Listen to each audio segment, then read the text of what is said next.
En estos tiempos, ya todos se saben cómo va el tema de piratería, así que vayamos al grano. Para empezar, he de decir, que en varios juegos de la época de los 80 y 90, solían tener como medida antipiratería, el manual del mismo. ¿Qué es un manual? Déjame que yo responda a eso. Los manuales, al menos en los videojuegos, solían traer las instrucciones básicas del juego con el que venía, así como una pequeña explicación de la historia del mismo, personajes y demás. Aparte de eso, estos manuales poseían en algunos casos, arte conceptual, así como ilustraciones a color.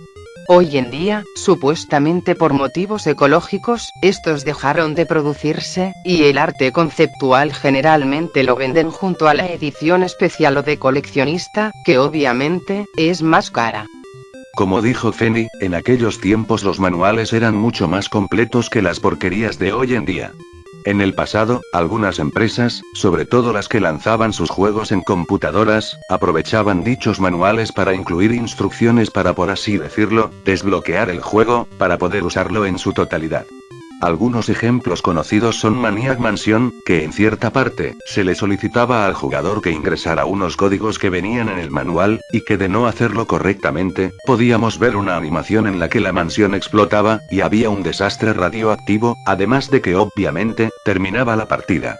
He de decir, que varios juegos de LucasArts de esa época tenían sistemas similares, aunque uno de ellos, fue el que más se quedó en la memoria de todos, y pertenecía a la primera entrega de Monkey Island. Como están viendo, en vez de una hoja de códigos fácilmente copiable como en el juego anterior, aquí, el sistema estaba compuesto de dos círculos de cartón, que al girarlo, formaba la cara de un pirata por un lado, y por otro, brindaba un código que debía ser introducido en el juego. Muchos hoy en día dirán que es una estupidez bárbara, pero hay que entender que en los años 90, este tipo de cosas eran muy normales, además de efectivas, ya que para poder sacarle una copia era necesario desarmarlo, lo que en pocas palabras significaría dañarlo permanentemente. Por otro lado, algunos juegos iban más allá, y jugaban un poco con esto. Un ejemplo podría ser Metal Gear Solid, el cual, tanto en la versión de PS1 como de PC, en la contraportada, se encontraba un número de frecuencia necesario para comunicarse con Meryl, uno de los personajes del juego.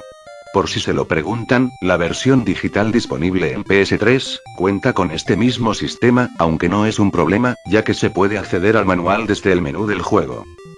Dejando de lado estos métodos de manuales y cajas, otra opción que usaban las compañías para castigar a los jugadores piratas, consistía en modificar el juego, cuando se detectaba como una copia.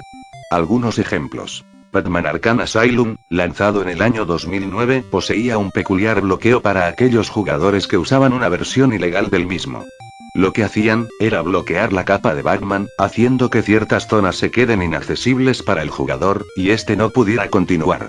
Lo curioso de esto, es que unas semanas antes de que el juego saliera en PC oficialmente, ya se había filtrado, sin que nadie se diera cuenta de este detalle, llevando a una persona que tenía esta versión pirata, a preguntar en los foros oficiales si esto era un error del juego, siendo escrachado por uno de los desarrolladores. Otro caso, un poco más gracioso, ocurrió con GTA 4, en donde si se descubría que se corría una versión ilegal, la cámara del jugador se empezaba a mover bruscamente de un lado a otro, como si se estuviera borracho. En parte es gracioso por el efecto que se genera, pero al poco tiempo se hace frustrante, ya que acciones como disparar o manejar un auto, se complican demasiado. Pasando a un juego más antiguo, en la Abadía del Crimen, un título español de más de 20 años, si se jugaba con una versión pirata, en vez de escuchar el Ave María en la misa, se escuchaba una voz que decía pirata, hasta que apagaba la pantalla automáticamente. Aquí un video.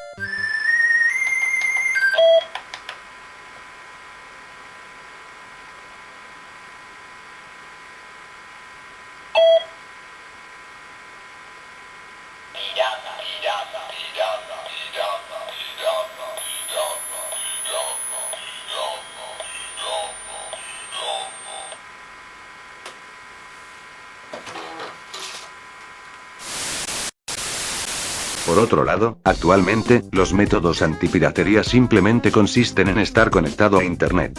Por un lado, en PC, generalmente se necesita estar conectado para acceder al juego, así como a determinadas funciones, que dependiendo del mismo, pueden ser desafíos en línea, tablas de clasificaciones, o directamente, el multijugador, si dispone de uno.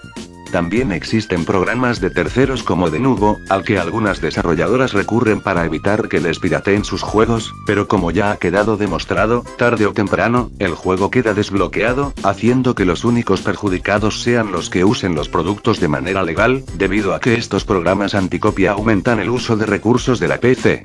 En cambio, por el lado de las consolas, estas son constantemente actualizadas con parches para mejorar el rendimiento, según ellos, aunque en realidad lo que hacen es cubrir fallos de seguridad de sus sistemas, por lo que los lanzan periódicamente, además de que son necesarios para poder usar las funciones en línea de estas. Para terminar con el video, volveremos atrás en el tiempo para mostrarles algunos juegos, que aparte de incluir un manual de códigos, solían traer otras cosas para complementar. Por ejemplo, algunos de la compañía Infocom, que producía en su mayoría juegos de aventuras en texto, y que como método antipiratería, solía incluir en sus cajas, además del juego, varios elementos extras que eran conocidos como filis, los cuales iban desde mapas, acertijos y códigos, hasta gafas para ver en hojas especiales que no podían ser fotocopiadas. Otro juego con un sistema similar, era el de Indiana Jones y la Última Cruzada, que incluía unos códigos que solo eran visibles con unos lentes especiales de color rojo, aunque fuera de joda, simplemente era una lámina roja con un cartón. Algo más sofisticado, y a la vez más antiguo que los anteriores mencionados, fue el Lenslok. Lanzado en 1985, este sistema anticopia estaba compuesto de una lente especial, que servía para decodificar mensajes en la pantalla antes de iniciar el juego. Parecerá sencillo, pero no era muy práctico que digamos, ya que el plástico debía estar colocado en una parte específica de la pantalla, además de ser calibrado cada vez que se usaba, y como si las cosas no pudieran empeorar, no podía ser usado en todas las pantallas, debido a que los juegos no eran compatibles con determinados tamaños. Todo esto hizo que este sistema no gozara de buena popularidad, por lo que fue usado en pocos juegos. Y por último, les presento un juego no tan antiguo como los anteriores, pero que aún así, poseía un sistema de protección un tanto extraño.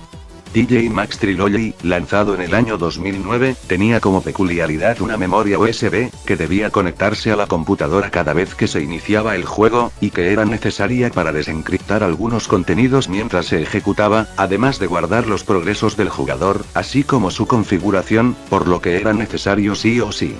Lástima que este tipo de cosas se hayan perdido, ya que tengo que reconocerlo, algunas sí que eran ingeniosas, aunque obviamente, tarde o temprano serían inservibles con el avance de la tecnología.